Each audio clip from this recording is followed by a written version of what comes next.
हळद रुसली कुंकू हसले या मालिकेच्या पुढील काही येणाऱ्या भागांमध्ये आपल्याला खूप मोठा असा ट्विस्ट पाहायला मिळणार आहे. आता नेमकं काय घडणार, कसं घडणार हे सगळं तर आपण आपल्या या व्हिडिओमध्ये जाणून घेणार आहोत. चला तर मग मित्रांनो, अजिबात वेळ वाया न घालवता सुरुवात करूया व्हिडिओला. तर आता आपण पाहिलेलं आहेच की दुष्यंतने पूजाला घरी आणलेलं आहे आणि दुष्यंतने पूजाला घरी आणल्यानंतर कृष्णा ही पूजाचा हातात घेऊन तिथे बसून राहिलेली आहे आणि ती आता पूजाला म्हणत आहे, पूजे हे समज काय झालं गं तुझ्यासोबत, कशापायी करायला गेलीस हे समज. तर आता दुष्यंत हे सगळं बघत असतो आणि दुष्यंतला कळत असतं की खरोखर कृष्णाचा पूजावरती किती जास्त जीव आहे. पूजाला त्रास होण्याने कृष्णाला किती त्रास होतो आहे. दुष्यंत मनातल्या मनात म्हणत असतो, बापरे, कृष्णाला जेव्हा सगळं सत्य समजेल तेव्हा कृष्णाची काय अवस्था होईल. आणि मग कृष्णाचं रडणं जसं वाढतं तसं मग दुष्यंत हा आता लगेचच कृष्णाला म्हणू लागतो, कृष्णा हे बघ, प्लीज ऐक माझं, शांत हो, इथे अशी रडत बसू नकोस. अगं तुझ्या इथे रडत बसण्याने जर तिला जाग आली, ती उठली, तर मग ती आपल्याला प्रश्न विचारेल की तुम्ही कोण आहात, तुम्ही इथे काय करताय, तुम्ही माझ्याजवळ काय करताय, मी कुठे आहे. आपल्याकडे सध्या तिला सांगण्यासाठी कुठलीच गोष्ट नाही आहे, आपल्याकडे काहीच उत्तरं नाही आहेत. त्यामुळे तिला आराम करू दे, आपण आपल्या खोलीत जाऊया. आता ती झोपली आहे ना शांत, तू सुद्धा जरा आराम कर. कृष्णा म्हणते, अहो दुष्यंत सरकार, हे काय बोलायला लागलं आहे तुम्ही. अहो कशी जाऊ मी पूजेला सोडून. अहो तिला हे घर नवीन आहे, या घरात या अगोदर ती कवा बी आलेली नाही. अहो तिला नाही समजणार, भीती वाटली तिला, रातच्याला जागी झाली ती, तर मग मी काय करू, मी थांबतो की इथं आणि. त्याबरोबर दुष्यंत आता कृष्णाला अगदी व्यवस्थित आणि शांतपणे समजावून सांगतो. तो कृष्णाला सांगतो, हे बघ कृष्णा, तसंही तुझा इथे थांबून आता सध्या काहीही उपयोग होणार नाही आहे, कारण पूजा तुला ओळखतच नाही आहे. उलट जर ती उठली ना तर ती तुला जास्त घाबरेल. त्यामुळे मला असं वाटतं की तू इथे थांबण्याचा काहीच उपयोग होणार नाही, उलट सगळं वाया जाईल. सध्या आपल्याकडे काहीच उत्तर नाही आहेत, आपण तिला काय सांगणार आहोत. आणि तसंही आता सध्या तिला डॉक्टरांनी इंजेक्शन दिल्यामुळे ती ग्लानीत आहे, ती जागी होणं अशक्य आहे. त्यामुळे तूसुद्धा जरा वेळ चल माझ्याबरोबर, आराम कर खोलीमध्ये, आणि नंतर हवं तर पूजा उठली की मग तू पुन्हा येऊन तिच्याजवळ बस. पण सतत अशी जितकी तू तिच्याजवळ बसून राहशील ना, तितकं जास्त तुलासुद्धा वाईट वाटेल, तुलासुद्धा त्रास होईल. कळतं आहे का तुला. जर आपल्याला कृष्णा पूजाला बरं करायचं असेल तर आपल्याला खंबीर व्हावं लागेल. त्यावर कृष्णा म्हणते, दुष्यंत सरकार, अहो तुम्ही जे बोलायला आहे का नाही ते समजा मला समजायलं आहे, कळायलं आहे, पण पटना झालं आहे हो. माझ्या पूजेवर माझा लई जीव आहे हो. अहो लहान होती नव्हती तेव्हा बी मी असा जीव वाचवला होता तिचा, आणि आता आज तुम्ही तिचा जीव वाचवला. खरंच आज तुमचे लई म्हणजे लई उपकार झालेत बघा माझ्यावर. मी तुमचे हे उपकार कवा बी नाही विसरू शकणार. पण पूजेला सोडून जायचं आता पुन्हा भ्या वाटू लागलं हो. नाही म्हणजे आता ही शुद्धीवर आली आणि पुन्हा हिनं काय उलटं करून घेतलं तर मी आईला काय सांगू असं वाटायलं. त्यावर मग दुष्यंत आता कृष्णाला म्हणत असतो, हे बघ कृष्णा, काळजी करू नको, आणि आता पूजा तसं काहीही करणार नाही आहे, कारण मुळात पूजाला काही आठवतच नाही आहे. मग जर तिला आठवत नाही आहे तिचा भूतकाळ, तर तिने कोणावर प्रेम केलं, कोण तो मुलगा होता, काय काही म्हणजे तिला आठवणारच नाही आहे. आणि जर तिला काही आठवलंच नाही तर अर्थात ती पुन्हा तसं काहीतरी विचित्र चुकीचं वागणं शक्य नाही आहे. त्यामुळे तू आता उगाच जास्त काळजी करणं बंद कर. यामुळे तुलासुद्धा त्रास होईल आणि उगाच तू जास्त ओव्हर पॅनिक करतेस, त्यामुळे घरच्यांना आणखीन जास्त टेन्शन येईल. तुझ्या आईला, भक्तीला, त्यांचासुद्धा जरा विचार कर ना. त्यामुळे मी सांगतोय ते तू ऐक. उलट तू आता खंबीर हो. तू तुझ्या आईला सांग की पूजाची काळजी तू व्यवस्थित घेशील, तिला सांभाळशील, तिला बरं करशील. जर तूच ही अशी रडत बसलीस, दुःख कुरवाळत बसलीस, तर मग सगळ्या बाकीच्यांना धीर कोण देणार. तुझ्या आईने खूप विश्वासाने पूजाला इथे आपल्या घरी पाठवलं आहे, कारण तिला माहिती आहे की तू आहेस, तू तिला सांभाळशील, तू तिला बरं करशील. मग जर तूच असा धीर सोडलास, खचून गेलीस, तर हे कसं काय चालेल. त्यामुळे असं नको करूस, तू धीर सोडू नकोस प्लीज. मी काय म्हणतोय ते तुला कळतं आहे का, मी आहे ना या सगळ्यात तुझ्याबरोबर. त्याबरोबर कृष्णा म्हणते, होय दुष्यंत सरकार, अहो तुम्ही हातच माझ्याबरोबर, तुमचे लई उपकार झालेत बघा, मी हात जोडतो तुमच्यामुळं. मगाशी जर तुम्ही बाळजाबाईसने समजवलं नसतं तर बाळजाबाईंनी माझ्या पूजेला आपल्या घरात थांबू दिलं नसतं. तुमच्यामुळं आज पूजेला इथं राहायला मिळालं. दुष्यंत सरकार, आपण पूजेला कुठल्या बी परिस्थितीत बरं करायचा, पुन्हा पूर्वीसारखं हसत खेळत बोलत चालत ती बरी झाली पाहिजे, अगदी एकदम नॉर्मल झाली पाहिजे ती. त्यासाठी आपल्याला जितका पैसा खर्च करावा लागेल का नाही आपण तितका करू. आता सध्या माझ्याजवळ तेवढा पैसा नाही आहे, मी प्रयत्न करेनच उभा करण्याचा, पण जिथं म्या कमी पडेन का नाही तिथं तुम्ही माझी साथ द्या. आपल्या घरातनं घेतलेली पै ना पै मी परत करेन.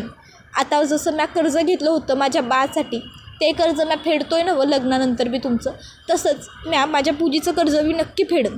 पण आता सध्या तरी मला जी काही मदत लागेल का नाही ती तुम्ही करा. मी तुमच्यासमोर हात जोडतो. पूजीनं का हे समज केलं मला काय बी कळना झालं आहे. काय गरज होती तिला हे समज करायची.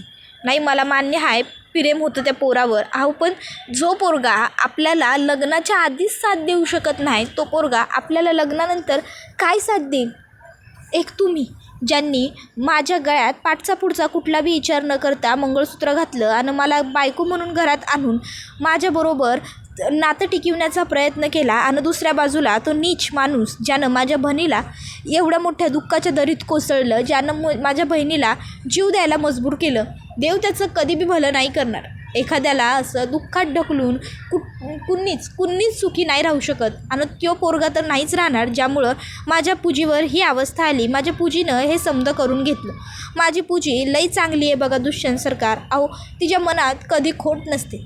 ती रागवत्या, चिडत्या, बोलत्या, भांडत्या, पण तेवढं समज तेवढ्या पुरतं असतंय बघा. आज पावतर तिनं कधी बी कुणाचा वाईट विचार केलेला नाही. मग तिच्या बाबतीत हे समज कशा पायी घडलं असेल मला लई वाईट वाटायला दुष्यंत सरकार. पूजी लवकर बरं होईल ना.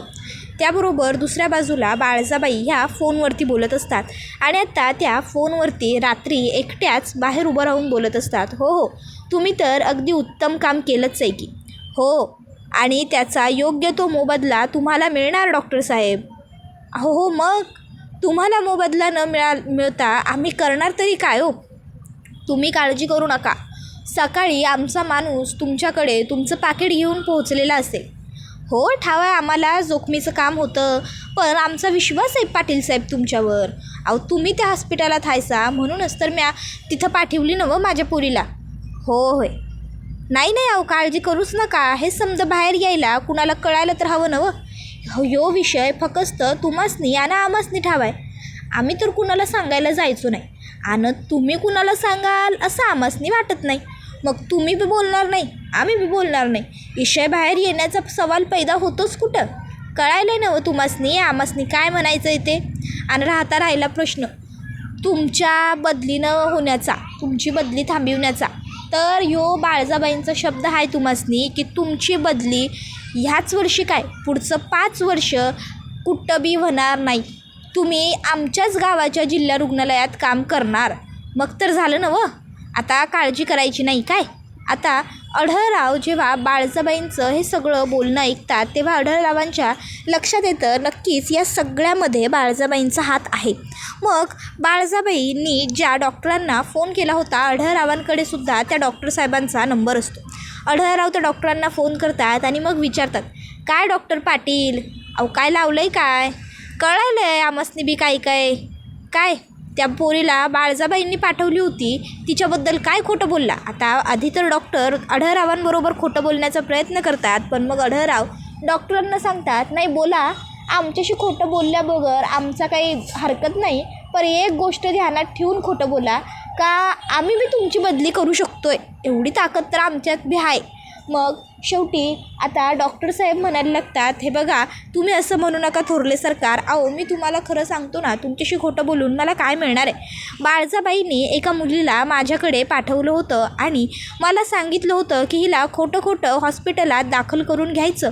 दुष्यंत सरकार आले की दुष्यंत सरकारांना सांगायचं की या मुलीचा स्मृतिभ्रंश झालेला आहे, हिला काही आठवत नाही, हिची कंडिशन खूप वीक आहे, क्रिटिकल आहे, हिला खूप सांभाळावं लागेल, जपावं लागेल, अगदी लहान मुलाप्रमाणे हिची काळजी घ्यावी लागेल, हिला देखभाल व्यवस्थित द्यावी लागेल, तेव्हा कुठे जाऊन ही बरी होईल. आणि मी बाळजाबाईंनी सांगितल्याप्रमाणे तेच सगळं केलं.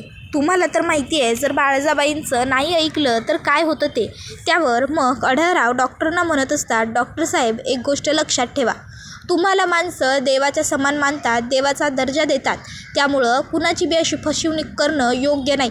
आणि राहिला प्रश्न तुमच्या बदलीचा, तर तुम्ही जी काही करणी केली आहे का नाही, ती जर गावासमोर आली तर तुमची बदली करणं तर लई लांब राहिलं, तुमचं डॉक्टरकीचं लायसन्स रद्द होईल, तुम्हाला ठावं असेलच.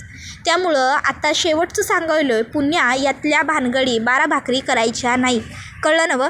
त्यावर मग डॉक्टर साहेब म्हणायला लागतात, माफ करा थोरले सरकार, माझं चुकलं, मी पहिल्यांदा आणि शेवटची चूक केली, पुन्हा कधीच मी असं वागणार नाही. बाळजाबाईंनी सांगितलं होतं त्यामुळे मला नाही म्हणता आलं नाही, पण तुम्ही म्हणताय ते सुद्धा योग्यच आहे. पुन्हा कधीच म्हणून मी ह्या सगळ्या फालतू गोष्टींमध्ये पडणार नाही. मी डॉक्टर आहे आणि मी कायम सत्याच्याच बाजूने उभा राहीन. पण मी आता तुमच्यासमोर हात जोडतो, यातलं कोणाला काहीच कळू देऊ नका, नाहीतर खरंच माझं लायसन रद्द होईल. अढळराव म्हणतात, ठीक आहे, पण पैसं काही घ्यायचं नाही बाळजाकडनं, कळलं ना व? त्यावर लगेचच डॉक्टर साहेब म्हणतात की नाही घेणार. तुम्ही म्हणाल तसं होईल थोरले सरकार, मी बाळजाबाई जे काही पैसे उद्या पाठवून देतील ते पैसे पुन्हा तुम्हाला पाठवून देईल. त्यावर ते सांगतात, आमासनी नाही, पुण्यांदी त्यासनीच पाठवायचे आणि सांगायचं पुण्यांदा आमासनी अशी कामं सांगायची नाही म्हणून, कळलं काय? त्यावर डॉक्टर साहेब म्हणतात की चालेल, तुम्ही म्हणाल तसं होईल थोरले सरकार. तर आता इकडे रात्रीचा सगळेजण झोपल्यावर मध्यरात्री जयकांत हा पूजाच्या खोलीमध्ये आलेला असतो. आता तो बघतो तर काय, पूजा ही खोलीमध्ये शांत गुपचूप गाढ झोपलेली आहे. आता पूजा शांत झोपलेली आहे. पूजा एवढी सुंदर मुलगी आहे, शहरात राहिलेली आहे, अर्थात जयकांतला स्वतःला आवरता येत नाही. जयकांत आता खोलीत येतो आणि पूजाच्या केसांमधून तो हात फिरवू लागतो. पूजाच्या गालावरून चेहऱ्यावरून तो हात फिरवतो. आता पूजाला जाणवतं की कोणीतरी इथे आहे. मग जयकांत आता हळूहळू त्याचे हात खाली घेतो. आता पूजाच्या केसातून पूजाच्या कपाळावरून गालावर, गालांवरून ओठांवरून हातात असा त्याने पूजाचा हात आता पकडलेला असतो. आता जयकांतने हातात हात घेतल्याबरोबर पूजासुद्धा जयकांतचा हात घट्ट पकडते आणि मोठ्याने ओरडते, फ्रेंड लवकर ये, फ्रेंड बघ इकडे काय झालं, फ्रेंड कोणी आहे का, या इकडे. त्याबरोबर आता कृष्णा आणि दुष्यंतपर्यंत पूजाचा आवाज पोहोचतो. कृष्णा म्हणते, पूजी इतक्या जोरात कशा पाय वरडायला लागल्या, दुष्यंत सरकार चला की. आणि मग दुष्यंत आणि कृष्णा तिकडनं यायला निघतात. तर इकडे जयकांत हा पूजाला म्हणत असतो, हे बघ, ओरडू नको, शांत हो, ऐक माझं, शांत हो. पण पूजा काहीच ऐकायला तयार नसते. पूजा घाबरलेली असते. पूजा म्हणत असते, का आलास माझ्या खोलीत, कोण आहेस तू, फ्रेंड लवकर ये, फ्रेंड लवकर ये. त्या ठिकाणी दुष्यंत आलेला असतो. आता पूजा घाबरलेली असते आणि पूजा आता दुष्यंतला बघून पटकन म्हणते, डी याने मला. त्याबरोबर आता दुष्यंत पूजाच्या तोंडून डी ऐकून शॉक्ड होतो. तर पूजा आता शब्द सावरते आणि म्हणते, याने त्रास दिला मला, याने मला छळलं. त्याबरोबर मग आता दुष्यंत हा विचारतो, काय केलं जयकांत तू तिला. त्यावर पूजा सांगते, हा असा माझ्या चेहऱ्यावर हात फिरवत होता, माझा हात पकडत होता. त्याबरोबर मग दुष्यंतला खूपच जास्त राग येतो जयकांतचा आणि दुष्यंत जयकांतच्या एक खान खणावून असा उलट्या हाताचा लाफा लगावून देतो की जयकांत सरळ वाकडा होतो.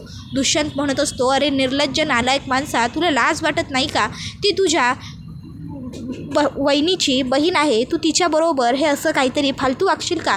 त्याबरोबर कृष्णा म्हणत असते, दुष्यंत सरकार, या जयकांतची नजर ना मुळात पहिल्यापासून अशीच आहे. भाऊजाईच्या बहिणीबद्दल काय म्हणायला, याची भाऊजाईवर बरोबर नजर नाही, तर बहिणीचं तर लई लांबचा इशा राहिला. तुम्हासनी ठावं नसल म्हणून सांगतो, ह्यो जेव्हा लोकांकडं वसुलीला जातो का नाही, तेव्हा जर लोकांकडं पैसे नसत्याल तर मग एक रात्र त्याच्याबरोबर राहण्याची ऑफर देतोय. ह्यानं लई आज पावतर पोरीसनी हे असं छळलं आहे आणि बिचाऱ्या पोरी गरीब असतात, पैकं फेडायला नसतात म्हणून याच्या जाळ्यात बी अडकतात. पण जयकांत, एक गोष्ट लक्षात ठेवायची, आज दुष्यंत सरकारांनी थोबाडा ठेवून दिला आहे. पुण्यांदी जर माझ्या पूजीच्या नादाला लागशील किंवा माझ्या नादाला लागशील का नाही, तर म्या विचार करणार नाही मागचा पुढचा की तू माझा धाकला दीर आहेस किंवा कोण आहेस. नाही जर तुझी चांबडी सोलून काढली नवं तर म्या बी नाव माझं कृष्णी सांगणार नाही. लक्षात ठेवायचं, शेतात राबायची सवय आहे मला, शेतात तणून काम करतो, तसंच हानीन बडीवीन, कळलं नवं. पुण्यांदा माझ्या पूजीच्या नादी लागायचं नाही. आणि मग आता घाबरलेल्या पूजाला, म्हणजेच घाबरण्याचं नाटक करत असलेल्या पूजाला कृष्णा ही धीर देते आणि म्हणत असते, पूजे ए पूजे, ऐक, शांत हो पूजे, काळजी करू नगस, घाबरू नगस, रडू नगस, पूजे थांब की, मी हाय नव्ह इथं, मी आहे. पूजा म्हणते माझ्याजवळ येऊ नकोस, तू कोण आहेस? त्यावर मग कृष्णा म्हणते हे तुझे फ्रेंड आहेत का नाही? मी आता तुझ्या फ्रेंडची बायको आहे. होय खरंच? आता पूजाला हे ऐकून राग येतो, पण पूजाला व्यक्त करता येत नसतो. तर आता त्या ठिकाणी बाळजाबाईसुद्धा पोहोचलेले असतात आणि आता बाळजाबाई विचारतात, अरे दुष्यंत, काय प्रकार सुरू आहे हा सगळा? काय येड्यांचा बाजार आहे रात्रीचा घरात? त्याबरोबर दुष्यंत बाळजाबाईंना सगळं सांगतो की जयकांतने काय केलं. आता बाळजाबाई हे ऐकतात आणि मग बाळजाबाईंना सुद्धा राग येतो, कारण काहीही झालं तरी पूजाला त्यांना त्यांची सून करून घ्यायची आणि त्यांच्या सुनेकडे जयकांतने वाकड्या नजरेने पाहिलेलं असतं. मग बाळजाबाईसुद्धा जयकांतला एक खणखणवून मुस्कटात लगावून देतात आणि म्हणत असतात, जयकांत, लाज वाटत नाही होय तुला? अरे रांगडे पाटलांच्या घराण्याचे संस्कार विसरलास होय? कपार वेशीवरच टांगायचे ठरवलेस घरचे संस्कार? आपल्या घरची पद्धत आहे, आपण कुठल्या बी पोरीकडं वाकड्या नजरेनं बघत नाही, ठावं आहे ना व? मग तरी बी कशापायी त्या कृष्णीच्या भनीकडं या असल्या नजरेनं पाहिलंस रे? निचमेल्या, लाज नाही वाटत होय तुला? अरे आज पावतर घराबाहेर जे काही केलंस ते समजा आम्ही सोडून देत गेलो, पर म्हणून घराच्या आत तू जर पुण्यांदा असं काही वागलास तर तुझी गाठ आमच्याशी आहे एवढं इसरू नगस. आणि मुळात रातच्या येळी एखाद्या पोरीच्या खोलीत येण्याची हिंमत तू करतोसच कशी? काय गरज होतं तुला तिच्या खोलीत यायची? त्याबरोबर जयकांत मान खाली घालून गुपचूपपणे उभा असतो. तोपर्यंत आता बाळजाबाईंचा आवाज ऐकून त्या ठिकाणी मैनावती आणि गणपत येतात. आता बाळजाबाई मैनावती आणि गणपतला जयकांतचा पराक्रम सांगतात. त्याबरोबर मग आता मैनावतीसुद्धा जयकांतला म्हणते, जयकांत, तर काय लाज लज्जा आहे का नाही तुला? असं वागत्यात होय? वागण्याची पद्धत रीत काय आहे का नाही तुला? त्याबरोबर गणपतरावसुद्धा म्हणतात, जयकांत शेठ, ताबडतोब इकडनं बाहेर निघा. चालते बाई इकडनं. मग जयकांत तिकडनं बाहेर जातो. तर इकडे अढळरावांना तर पूजाचा खरा चेहरा आधीच कळालेला असतो. डॉक्टरांनी त्यांना सगळं सत्य सांगितलेलं असतं. मग आता अढळराव ठरवतात की आता आपण या पूजाचा पर्दाफाश करायचा, हिला काय आपण आपल्या घरात राहू द्यायची नाही, कारण ही सरळ वळणाची मुलगी वाटत नाही.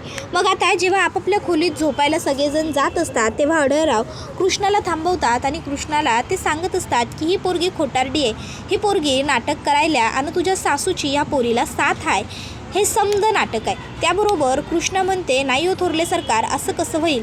माझी बहन, माझी पूजी नाटक कशापायी करल? अहो हे समद नाटक करून तिला काय मिळणार आहे? नाही, तुमचं काहीतरी चुकायला लागलं आहे बघा. म्हणजे तुम्ही खोटं बोलायला आहे असं माझं अजिबातच म्हणणं नाही, पर कधीकधी आपला चुकून नजर भुलचुकीनं गैरसमज बी होऊ शकतो की. दुष्यंत सरकार यांनं स्वतःहून पूजेला घरला आणलं. अहो त्यांचा एवढा मोठा गैरसमज कसा काय होईल? दुष्यंत सरकार कधी बी नाही चुकणार आणि माझी बहीण बी खोटं नाही बोलणार. अढळराव, तुमचाच काहीतरी गैरसमज व्हायला आहे. थोरले सरकार, एक डाव तुम्ही पुण्यांदा विचार करा, असं म्हणतात. त्याबरोबर मग आता अढळरावांच्या लक्षात येतं की कृष्णाचा तिच्या बहिणीवरती म्हणजे पूजावरती किती आंधळा विश्वास आणि प्रेम आहे. मग आता ते ठरवतात की कृष्णासमोर पूजाचा खरा चेहरा आणायचा.